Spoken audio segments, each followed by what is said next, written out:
Welcome to the Positive Pants Podcast. Mindset, motivation, and inspiration to help you find your positive pants. Let go of negative thinking and stop living for the weekend. With your host, Fran Excel.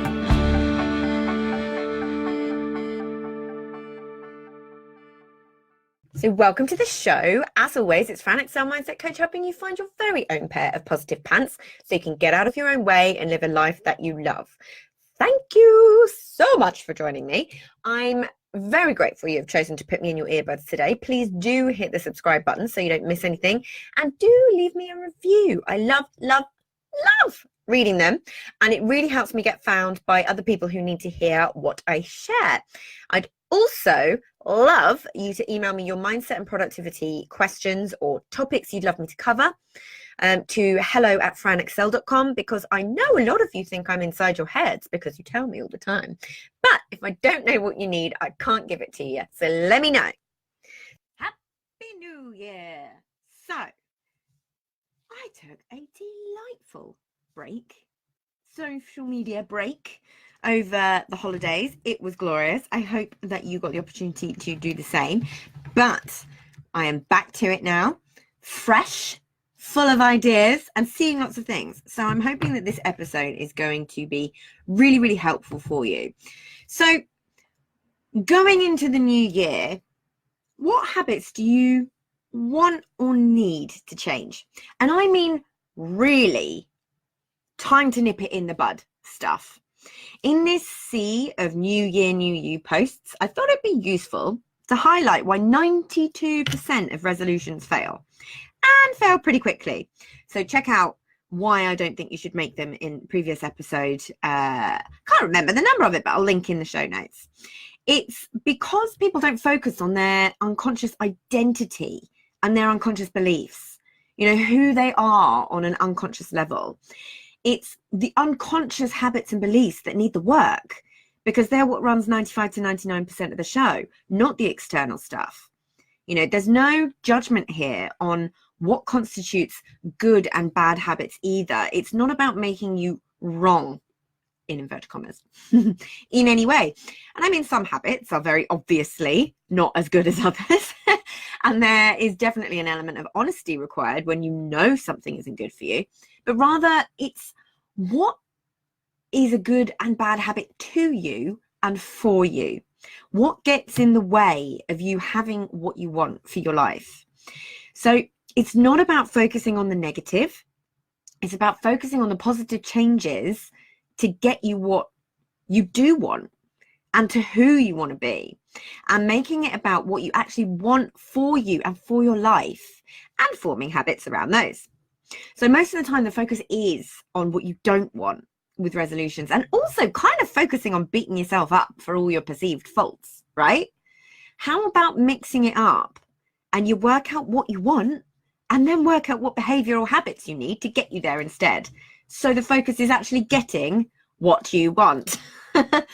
It's not just about the external physical habits either. Those little actions that you take, like I will lose X amount of pounds by not eating this or exercising that. It's those thinking habits, those thoughts that lead to certain self-sabotaging behaviors, not just eat less, move more. So identify those and put your focus there. What recurring thoughts do you have that make you sabotage your efforts? I know I've talked before fairly recently about the power of habits and having a good routine. So go back to that episode, but especially in the morning. And this is a slightly different take on everything. I'm talking about the slightly more incognito, if you will, rather than the glaringly obvious habits. Yeah, the habits that every single decision you make and action you take creates, even the teeny tiny weeny ones. Yeah, so think about your mental habits and tendencies, the little things that seem harmless, but create neural pathways and ingrained habitual behavior in other areas that you haven't actually noticed. So going into 2020, it's time to make sure we stop repeating the same old behavior and patterns and expecting different outcomes. Yeah, there's a quote by Martha Beck: the way we do anything is the way we do everything. And what this means is if essentially we have a habit in one area of our lives, you are highly likely to find it in several others. So, as an example, if you have a tendency to cut corners in your personal life, do something that's not quite to the best of your ability, but it'll do. May even just be around the house. It's very, very likely that you'll do the same in your business. And we know what that can and usually will lead to. Yeah, it's not a great energy to be coming from. And people will see through a lack of effort. They just will. So if you just started noticing when you could cut corners, but pattern interrupt and do something different that supports the behavior that you do want, that's the start of you creating a new neural pathway to doing things well and to the best of your ability. It's about catching yourself in the habit and making a different choice. Yeah. So it's about making the unconscious conscious. Your internal thoughts and habits are what manifests, I've put that word in inverted commas also, as things in your external world. It's what creates the results that you get or don't get. It sounds woo, but I promise you it's not. Okay. Manifesting is absolutely real. You've just got to understand a little bit about psychology and the human mind to see. It's unfortunate that so many of the people that teach it frame it in such a fluffy way that it makes rational-minded people, like me, go yuck and totally ignore it. Your unconscious beliefs and habits lead to the results you get, full stop. And that's essentially what it is. Another example, if you have a habit of procrastinating on things that you don't really want to do, rather than just pushing through it and getting it done, it is highly likely that you'll do the same in your business. Procrastination is many things, but one of the biggest is a habit. You are not a procrastinator. It's not about your identity. You have a habit of procrastinating. I've got a ton of other episodes if you're struggling with that. It's really, really easy to slip back into old habits, even with the best of intentions. It's like there's this invisible pull back towards it, which is where the awareness and self-discipline comes in, giving you back the power of your conscious choice. My favorite tool to overcome it is Mel Robbins' the 5-second rule. So what you've got to do is catch yourself in those thoughts of going towards the behavior you don't want. So for example, moving towards the donut or sitting on the sofa, not going to the gym. Count backwards, 5, 4, 3, 2, 1, and then physically move to take the action towards what you do want. Yeah. And definitely listen to the episode on self-discipline. Now remember, changing habits takes awareness, effort, discipline, and a little bit of time. And then that behavior becomes your habit. That is your unconscious go-to programming. So think about how you can make it easy on yourself. It all takes a little bit of kindness towards yourself too. You will slip up. It's not about being perfect. It's about getting back on it when you do slip up. Yeah. So rather than just setting your goals in your business, set some about who you want to be. Yeah. How do you want to show up? And also read more about, listen to the episode on how to set goals that actually work for you. That's a previous one as well.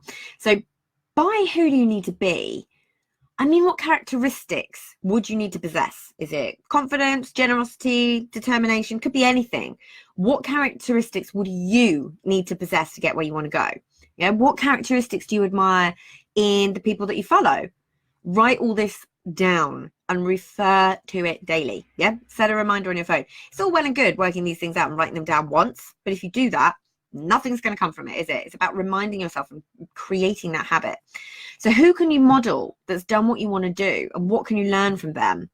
What can you read about them? Are there any articles that talk about their daily routines and habits, their non-negotiables that you could potentially adopt into your own life? What habits does a person who has what you want to have? That's a mouthful. I shall say it again. What habits does a person who has what you want to have? What habits do you need to let go of? Remember, change only happens when the pain of things staying as they are is greater than the pain, as in the effort, the discipline, etc., of change. There are things we simply need to let go of to get where we're going. We have to let go of certain things. Now, some of the things that I've let go of are a lack of confidence, Self-deprecation, that was a big one for me. Negativity, if you've been following me for any amount of time, you know that was huge. Giving up when it was hard. I had to give up giving up. Make sense?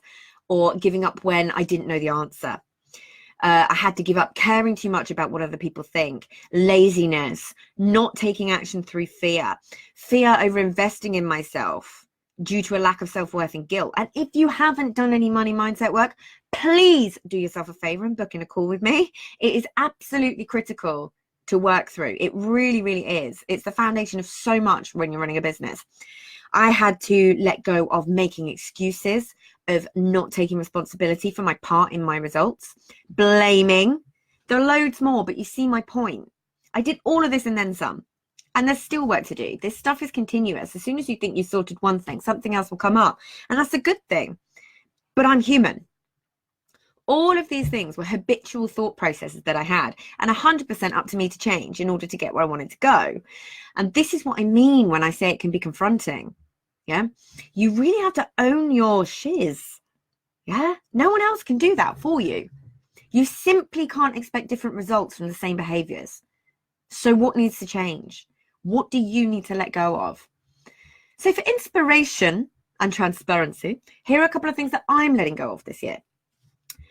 Junk food and eating things that I know I'm intolerant to. Why?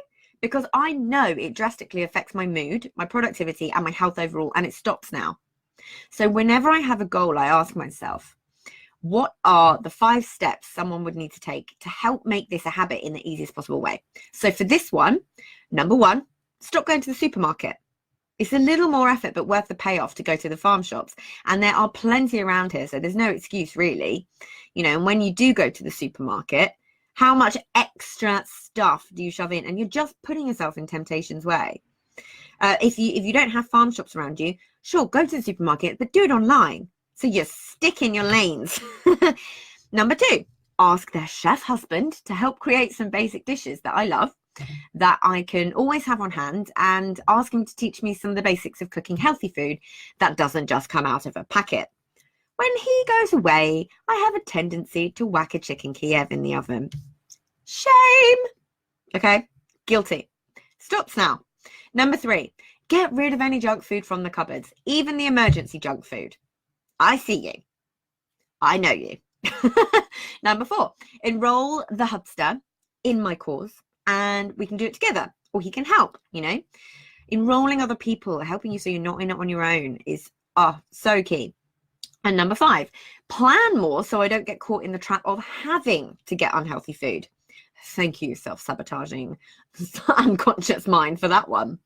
So this one is a really, really freaking great example of the only thing standing in my way is me, my own excuses, habits, and responsibility. I have literally everything I need to be able to make this happen. So I have to be honest with myself and call it out. Where and in what areas are you doing the same thing? Where do you already have all the resources that you need, but you're just not using them? So booze for me is also involved in this, and something that I worked on last year. I don't drink very often at all these days. Ex-party girl right here. Never thought I'd see the day. But when I've felt I had to, for whatever reason, it's a wedding or whatever, I've really paid for it. You know, my productivity is affected for days after, along with my sleep. It's not worth it. But it's about understanding what those extra steps are to a behavior. So the behavior is boozing, but all that knock-on effect is craziness. Yeah. So I have a few rules of thumb now, and this is my making it easy on myself. So my aim wasn't to become teetotal, although who's to say I won't in the future? I don't know. It's not my goal right now. Although I didn't drink a drop from January until the end of May last year, and it was glorious. I only drink, so this is one of my rules, I only drink with people that I actually want to drink with. Yeah, I used to do it because I felt I had to be polite, or, you know, it's just the done thing, or to be part of the crowd or whatever. And I only drink the drinks that I actually enjoy for the flavor. How much, isn't it bonkers how much we drink of things that we're actually like, that's disgusting? I couldn't count the amount of Jaeger bombs I used to drink. How gross are they? So for me, it's red wine with good food and cider. And that's the West Country girl in me. Occasionally a little summer Pimm's because yum. And if I know I've got a lot on, I won't drink at all. And if I want to have a drink, I won't put anything in for the next day. Those are just my rules for me, my boundaries for myself. You need to make up yours in any of these areas. I'm just showing what I do for reference and inspiration or whatever. So the other one, next one is my need for control over situations. Why do I want to let this go? This is still a habit from the fallout of losing everything 5 years ago, being so out of control. It's something I work on, but it is hugely important to me to completely let go now. I believe everything happens for a reason, and a positive will always come from a negative, but my need for control spills into how I interact with the hubster and also creates a need of feeling I have to do certain things on my own. Fran Solo, if you will. A belief of if I don't control things, they will go wrong. It's a strong one for me, yeah, based on so many instances a few years ago of not having control and things being pretty miserable. It's a deeply, deeply ingrained habit, and why I've not done an episode specifically on control before. And once I master it, I shall let you know. And you will know, because there will be a whole episode on it.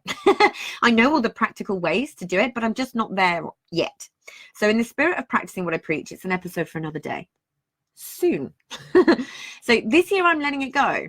Life's way more fun that way. What will be, and two heads are usually better than one.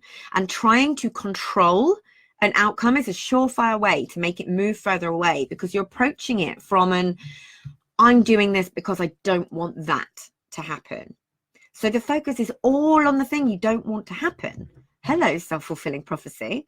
You know, this is why I'm always saying, try not to have an attachment to the outcome. And I am getting good at this, really good at this. Treat it as an experiment, you know, and test and tweak as you go. The more you do this, the more your need for control lessens. Yeah, it's made a huge difference for me. One has a very heavy emphasis, you know, that need for control. It's stressful and it's unpleasant amongst many other things. And the other, that having no attachment to the outcome, you know, treating it as an experiment, is much lighter. And there's no self-beating involved. And dare I say, it really is way more fun. So the last one that I'm going to talk you through is I'm letting go of anywhere I'm not showing up as the best me. Why? Because it's important to me to be the best version of me in all areas of my life, not just some, and with all people, even the ones that rub me up the wrong way. I want to be compassionate and empathetic in all situations, and hope that how I show up can help someone else show up how they want to too. We're all reacting to each other's unconscious programming all the time, and it's really, really easy to react in the moment. And when we do, it's not always how we would have liked to. So there's a certain way I want to be, and sometimes habits get in the way. So what does that mean? You create new ones. Literally every single micro decision that you make creates your habits. It doesn't matter what they are, you can change them. So I'm letting go of everywhere I'm not showing up as exactly who I want to be. So I will be catching myself in moments where I want to judge, cut a corner, leave something for later, or get sucked into distraction. Hello, Instagram. But I also love a little bit of gossip. I like to be in the know. It's a serious FOMO thing that I have. But I increasingly find even being around those kind of conversations, or even like seeing a social media post where someone's clearly talking about someone else, I find it incredibly toxic, negative, and a bit draining, if I'm honest. So I'm going to let go of my FOMO and my need to know, and simply stay in my own lane. Politely make my excuses to leave.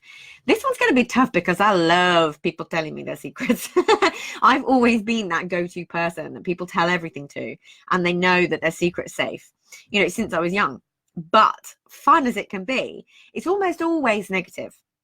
Now, it's about someone else, and I don't want to be around it anymore. You know, so there's a few for you that I'm letting go of, and there will be plenty more. So when you are thinking about setting your goals, working out what you want and how you're going to get there, don't just focus on the external habits. Focus on the internal ones, the characteristics, the qualities, the little mental habits that put together lead to a lot of big results. So it's so important that you work out what they are and how you want to show up. Remind yourself constantly, make it as easy as possible. So ask yourself, what can I do to make this easier? You know, it's, for example, if you want to go to the gym more, make sure you lay out your gym kit the night before, get it all ready, and it's all you need to do is pick it up to take it out with you in the morning. Don't underestimate how much these seemingly little personal habits can affect your business and how you show up in the world. Catch yourself when you're slipping back into the same old habits you said you don't want anymore. Yeah. Call yourself out on any negativity, excuses, anywhere you aren't taking responsibility, anywhere you know you have the tools and aren't using them. We all do it. It's human nature. Like I'm always reminding you, 95 to 99% of everything we do is run by our unconscious mind and therefore our habits. So we've got to call ourselves out on it. It's so freaking empowering when you do as well. Goal setting is great and hugely important, but if your habits aren't matching up to what you want, it's going to stop you and sabotage you, and then you'll wonder what went wrong. So set your goals, but also ask yourself, who do you need to be to achieve them? What habits do you need to start or let go of to get there? That's the stuff to focus on. So what are you letting go of? Please tell me. I really want to hear. So go tag me in your stories on Instagram at I'm Fran Excel. Don't forget it's 2 L's. Go tag me in because I want to see what you're letting go of for 2020. Let's all be in this together. Yeah. So what are you letting go of? And happy 2020. So if you got value from this and you know in your gut that now is the time to step up and start rewiring your thinking and changing things for yourself, then book in a free discovery call so we can work out what needs to happen to get you from where you're at right now to the action-taking success you know you can be. And if you want my eyes and ears on your problems, I work with people one-on-one and through my Proactive Pants Mastermind. So stop waiting for if and when and decide to change things now, because you can. And as always, I hope that was helpful. So any questions, just let me know. And as always, I will see you next week. Bye.